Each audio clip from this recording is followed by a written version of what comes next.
Dans cette vidéo, nous allons voir comment répondre avec foi à la parole de Dieu. Dans l'évangile de Luc, chapitre 1, versets 25 à 56, nous voyons Marie qui répond avec foi à l'annonce que Dieu lui fait. Tu lis la Bible par curiosité, par intérêt personnel. Comment croire ce que tu ne connais pas? La foi n'est pas la connaissance. La foi, c'est la confiance en Dieu. Mais si tu ne sais pas en quoi placer ta confiance, comment pourrais-tu choisir de croire? Ou, à l'inverse, comment pourrais-tu refuser de croire? Alors, arrêtons-nous sur la Bible, lisons-la, afin de pouvoir croire ou refuser de croire. Au début de ce passage, il y a de nombreux noms qui sont mentionnés. Généralement, dans un roman, quand il y a des personnages qui arrivent, on donne quelques explications pour que le lecteur puisse les situer. Ici, Luc présuppose une certaine connaissance de l'Ancien Testament. Jacob, c'est le petit-fils d'Abraham, le père de tous les croyants.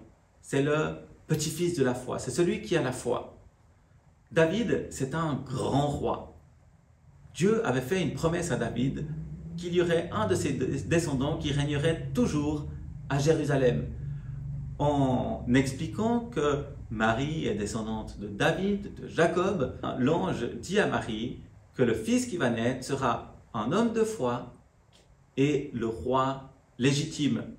Il sera pleinement humain de sa lignée par Marie.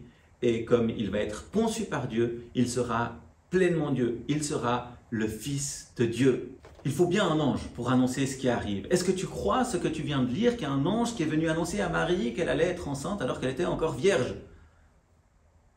Mettons-nous à la place de Marie. Il fallait un ange pour pouvoir accorder du crédit à cette déclaration.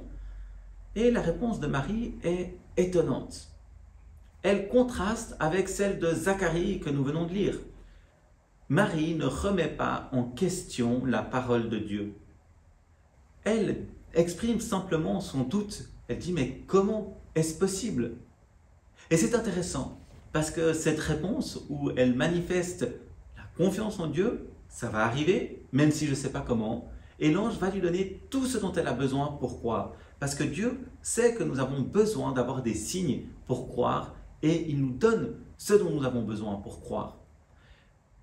L'ange va expliquer à Marie comment ça va se produire et il lui donne même un signe. Ta parente, Élisabeth, qui est déjà âgée, est enceinte. Waouh!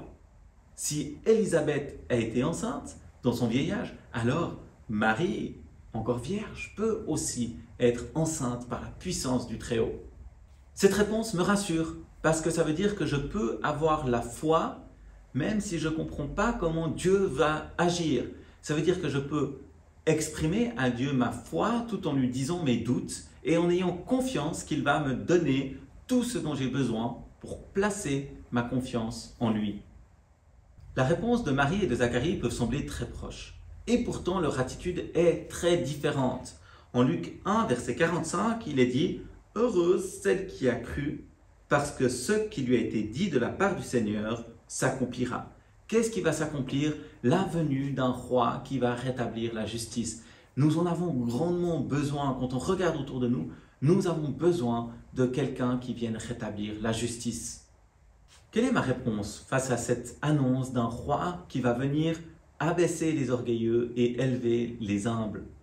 C'est difficile de croire, mais heureusement, je peux exprimer mes doutes et mes questions avec Dieu en ayant confiance qu'il va accomplir sa parole et qu'il va me donner tout ce dont j'ai besoin pour croire. Et puis n'hésitez pas dans les commentaires à exprimer vos questions, vos doutes par rapport à Jésus, par rapport à la foi. Mais surtout, dites-le à Dieu et soyez attentifs aux signes qu'il va vous donner pour vous montrer que sa parole est véritable.